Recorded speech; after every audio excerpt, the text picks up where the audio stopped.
Good day from Las Vegas. It's gamblersworld.net. NFL preview for week 8, they tell me. I know it's going to be October 27th, but week 8 in the NFL. I have got 3 Las Vegas experts right here to analyze and let you know exactly what their insights are for the big NFL weekend.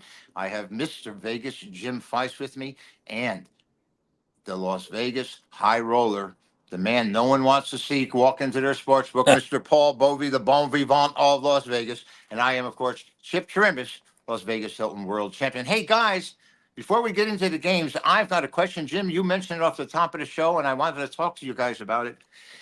Have any of these teams become unbettable? I mean, we've Yeah, got Carolina, we've got Cleveland, we've got Jacksonville, a number of these teams. Well, not so much Jacksonville now, but um, Tennessee. We've got 5 clubs that have no quarterback whatsoever. And how big do you make the lines? The matchups this weekend aren't very attractive. There aren't a lot of good-looking games to be drawn to. Jim, I mean, you were talking about the injuries, and does that affect these teams that much that there are no play for us? absolutely. But there's always a play. First of all, you got lots of ways of looking at a game these days that we didn't have 40, 50 years ago. There's all kinds of propositions that you can play. There's first Right. quarters, first halves, halftime bets. There's all kinds of things you can play. Here's what's happening. You're starting to see, like the Raiders trade a good wide receiver off. The Titans just traded one off, and Cooper Cup, or not. Uh, He's the he's on the block. Cleveland traded one away to Buffalo. This is what's happening. The bottom teams are starting to realize the season is over. Let's get rid of some of these higher priced quality players that are not going to really make a difference for us because we're not going to win anyway. So let's go get some cash, drop our cash payroll down, and pick up some draft picks for next year and the following year to build on. That's what's going to happen. So half the league is actually going to get worse in quality, although some of the young guys that come in and replace them actually might play with more energy and actually lift them up. It's possible. But the other teams, the good teams, like Kansas City picking up the wide receiver yesterday, he's not going to add a lot of speed to them, but he's going to spread the field out a little bit because he's such a good receiver. He's dependable. That makes Kansas City that much tougher. They already have a great defensive coordinator, and they play great defense. So what you're going to see is the upper teams getting a little stronger, providing they don't have a lot of injuries, and the bottom teams are getting worse. So the point spreads are going to go up. You're going to see when the top plays the bottom, the lines are going to get higher. Now you're going to have to make the decision. Do I want to play the Carolinas of the world, who absolutely are terrible, and take 11, 12 points? Right. And a lot of the times the sharp players are going to say yes, they're going to do it, where the square players are going to go the other way. So you're going to have the pros against the Joes more often than you normally do. All right, let me go to Paul here. Paul, is there any hope for New Orleans or for these teams that just don't seem to have it in New England? Are they just, should we just consider them a play against? I mean, Jacksonville, we started to see some life. Miami, if they get Tua back, might be able to field a team that can score some points.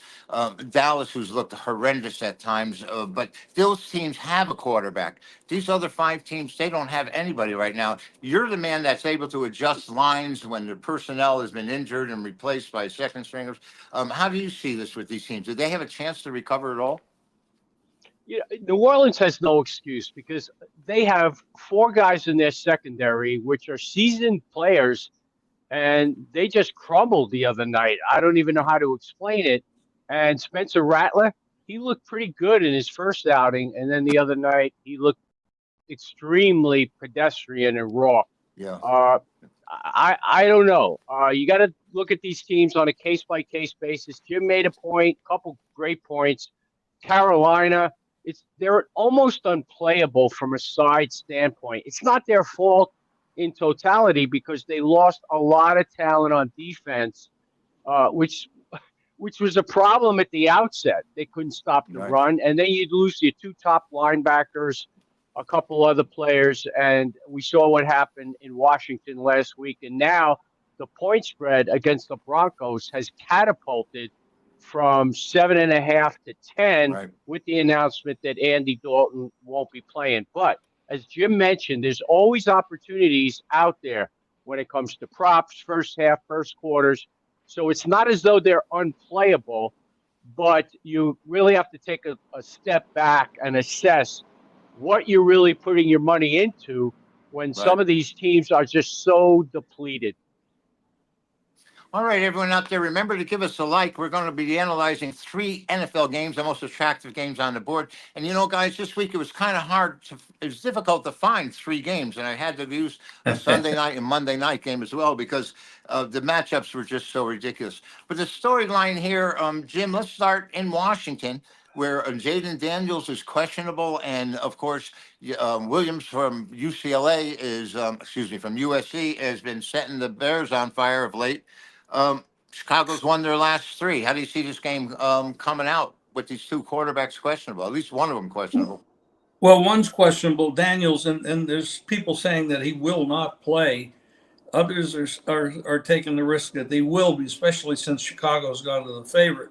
This game did open Washington favorite with Daniels, and now they switched to Mariota. Now, we know Mariota has talent. He wouldn't be around the league as long as he is or has been if he didn't have talent. The question is with a guy like this, and a lot of these players that have talent, but they're not really A or even B plus guys, they're very inconsistent. So this guy can come out one week and hit 20 out of 24, get 250, 300 yards. Right. And the next week, he can't hit a broadside of a barn. So, you know, this is not a quality team. They had a quality quarterback, and they don't have a good defense. I'm talking about Washington. Their defense is terrible. Now, Williams, it was a great matchup. Williams against, Daniels, a great matchup. I don't know if it's going to happen. So this is the problem of making bets into this stuff is like Paul said, sometimes you just take leads so you maybe can get a good position. If it's wrong, you can find a way to get off of it. But it's a different kind of a handicap when you have this situation.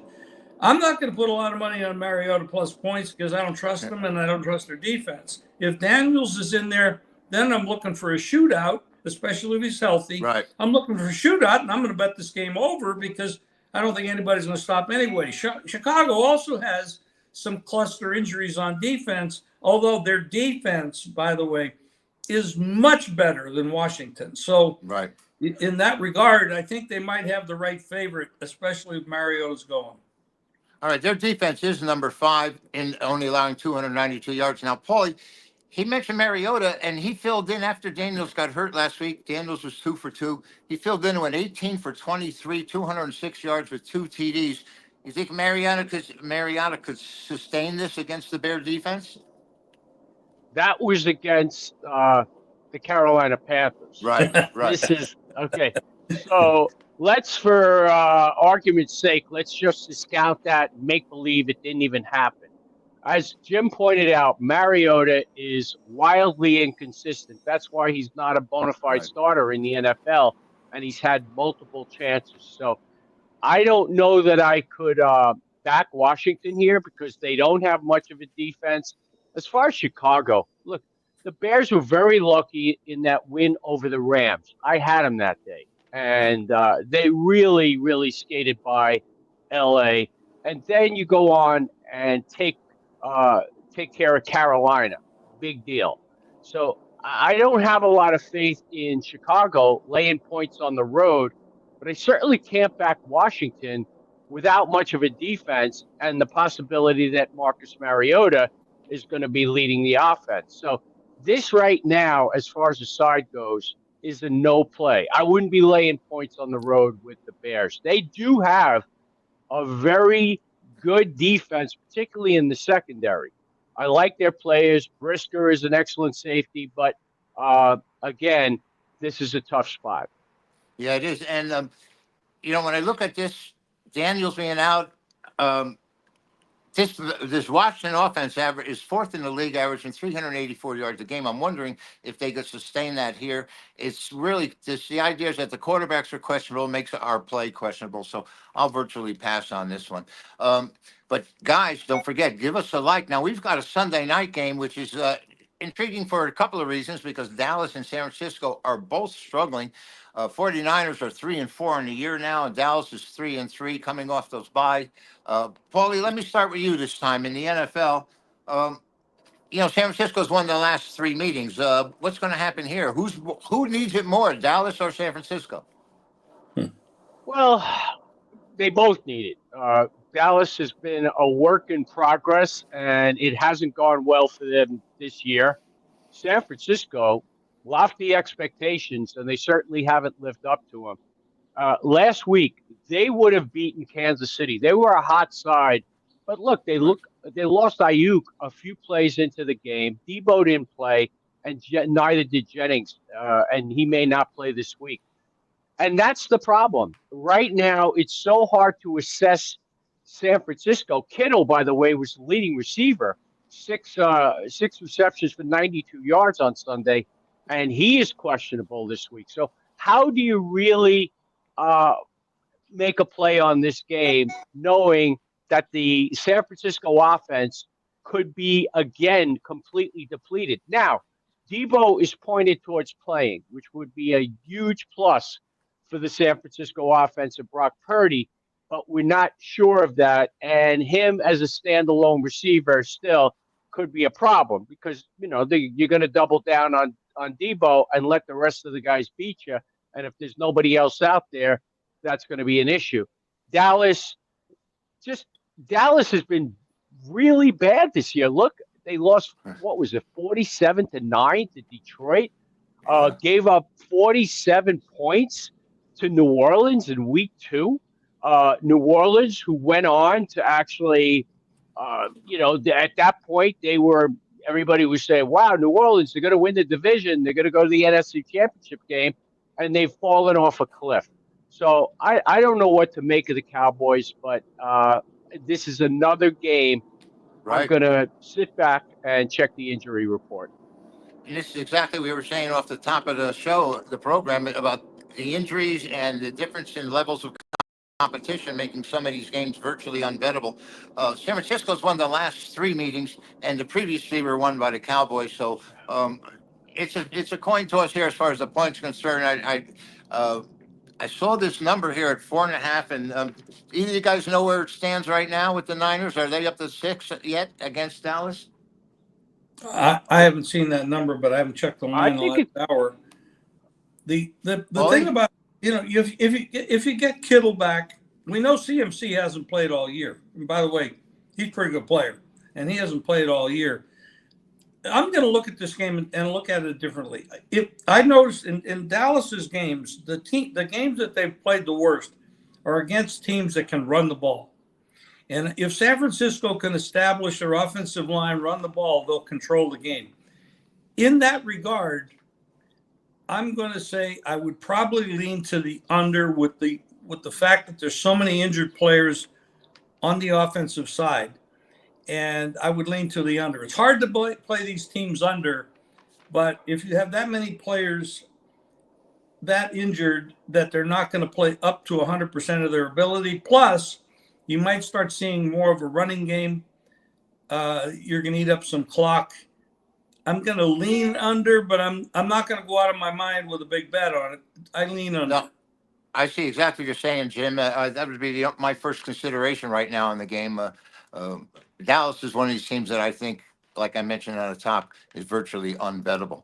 Don't forget, before we round up the Monday night game, we're going to go to Mr. Monday Night first, by the way. Mr. Vegas, that is, Jim Feist. But give us a like while you're sitting there watching us. Jim, you don't remember those days when you were Mr. Monday Night, huh? I had that 1 year. I think there were 14 Monday night games, and I think I won 10 of them. The other 4 I passed.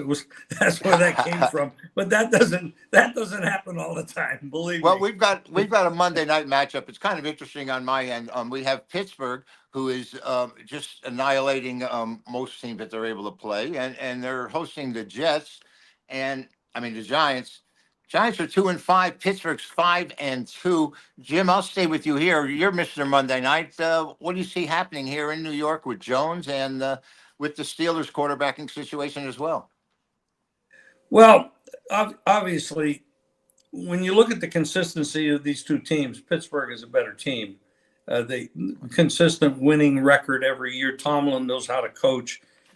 They never have, since Roethlisberger, they haven't had a great offense. They did put up some points the last 2 games. The stuff going on with the Giants, a very, very difficult team to handicap.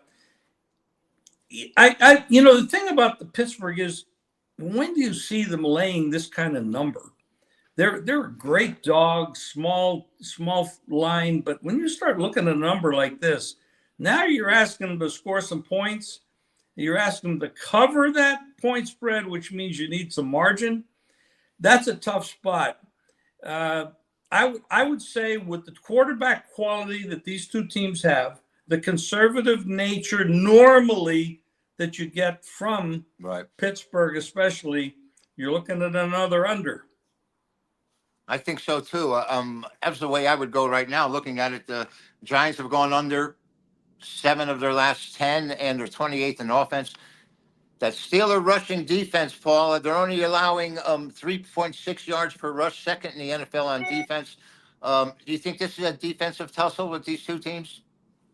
Well, I like the Giants here. First of all, they are not a good. They've scored 1 touchdown at home the entire year, but they play well on the road, and they've sprung a couple upsets, as we know, most recently against the Seahawks, where they didn't even have neighbors. But last week, here's the problem with the Giants. When Daniel Jones is upright, he's a solid quarterback. He'll get you the football. The problem is they lost their left tackle. Left tackle goes on the IR, and then last week you have Malore in there, and they were shuffling around the offensive line to try to get him some protection, which just didn't happen. They sacked him 4 times in the first half, 7 overall, 11 quarterback hits, and Nakobe Dean and Jalen Carter absolutely torched them from the right side of the Eagles' line. You have on the other side Russell Wilson. Now, his stats looked okay the other day.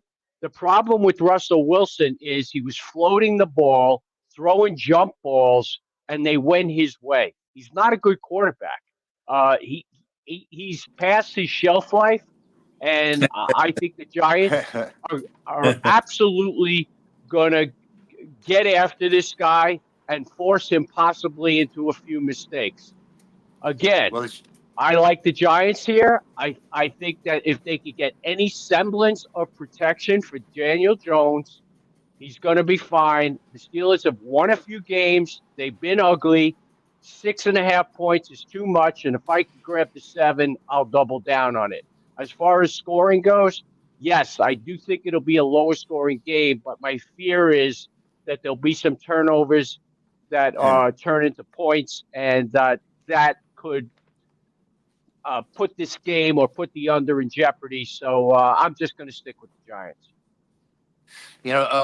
I like it, Paul. It sounds solid. And I'm looking at the under myself here, but this Giant team needs a good performance. That's for sure. They've been taking a beating in the press, and of course, everyone's calling for Danny DeVito.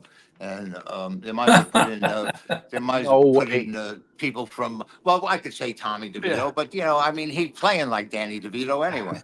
But listen, you guys can give us a like if you want. But before we close, I want each of you guys to give me a selection for Saturday that maybe somebody could consider. Jim, I'll start with you. Well, it won't be Saturday, but it'll Make be this the for Sunday. Indianapolis. Make this for Sunday. I'm sorry. I'm already thinking about the college thing. Well, I have a lot of plays posted up, but I will give you one. I'm going to go with the Indianapolis Colts to straight up win over Houston. All right. And Paulie? Well, I'll tell you what I played early in the week. I played the New England game, Jets, over 41. And the reason is because if you watch that Pittsburgh game, that Jets secondary was annihilated. And that was part of the reason that Pittsburgh poured all those points on there, which I should have actually just hyped up in the Giant analysis. They lost Chuck Clark a few weeks ago to the IR. He was their safety. They lost Ashton Davis, who was the backup safety during the game. and they lost Tony Adams as well. So you had guys back there that were second and third stringers. Now, they did get back Reed at the cornerback position. He's going to play this week. He's off the injury report, but I still think the Jets can be had defensively. They still have some gaps out there in the secondary. And if you look at Drake May, look, he has sparked this team. There is no question that he is the better option when compared to Jacoby Brissett, who wasn't getting the ball downfield at all. On Sunday against Jacksonville in a game they lost and took a lead, I think he was 26 of 37. But the important thing is he's completing passes and keeping the defense honest, and he'll keep the Jets honest. Now, look back, nationally televised game, 24-3, Jets win easy, and I think this will be kind of a flip-flop from that, and you'll see points. And look, Aaron Rodgers, he's going to have to do better, and now he's got a quality receiver in there. No excuses. Patriots have some injuries on defense. I'm going to go over the 41. All right, very good, Paulie. My side on Sunday right now that I'd give you to be Green Bay. I mean, they were a favorite that didn't cover last week, even though they got the win. And Arizona's coming off an outright win on Monday night for us. So I think the Packers might be the side here. By the way, thank you very much, guys. And Jim, you have anything special aside from the packages which are listed on the site? Do you have anything special going up this weekend people should know about? Well, I will have to remind everybody that we do have a World Series that starts. That's right. Pretty soon, and we have two pretty good teams. And as a matter of fact, two teams that, well, I think both of you guys from the East Coast, you're probably Yankee fans. And we get the Yankees, Dodgers. Everybody thought they were going to meet in the World Series. This is one of the times it's actually happening. Yeah. First time favorites from both sides. Have been there in a long time. Paulie, you got anything special going up right now on the site? I'm going to watch the World Series. I remember that one in 1981. Wasn't that the one Reggie Jackson hit 3 home runs or something? It was a great series. So hopefully this one will compare to that one. But yeah, look, I'm going to have 3 to 5 NFL games. I do every week. Okay. We were on a great run this past week. It was choppy, but not every week's going to be Christmas. What can I tell you? But it's overall the season has been good.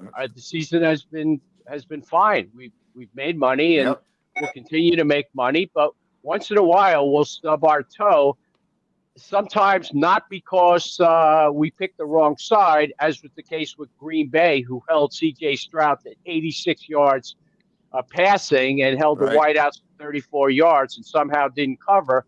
But because we get a couple bad breaks, which was the case on Sunday. So we'll have 3 to 5 NFL games up there, and hopefully we'll cash some tickets. Yeah, all right, Paulie, thank you. And Chipper, going back to the World Series, I didn't give anybody a play on that. I'm going to give you a prop bet, and I'm not. Max Muncy, most hits at 30 to 1. He's not bad. A lot of quality at bats, I'll tell you that. That's it. This guy can hit, and most hits in the World Series, 30 to 1. That's a heck of a price. No question about it. And by the way, you can log on to gamblersworld.net for Jim Feist games this weekend, as well as Paul Bovi's and myself. There's packages available out there for you. Don't forget to give us a like. And I've got a big game going on Saturday and Sunday. We look to rebound from that Cleveland Brown fiasco last week. What bums. Anyway, we'll be back again next week. This is gamblersworld.net. Chip Chirimbes, Jim Feist, and Paul Bovi says looking forward to seeing you again.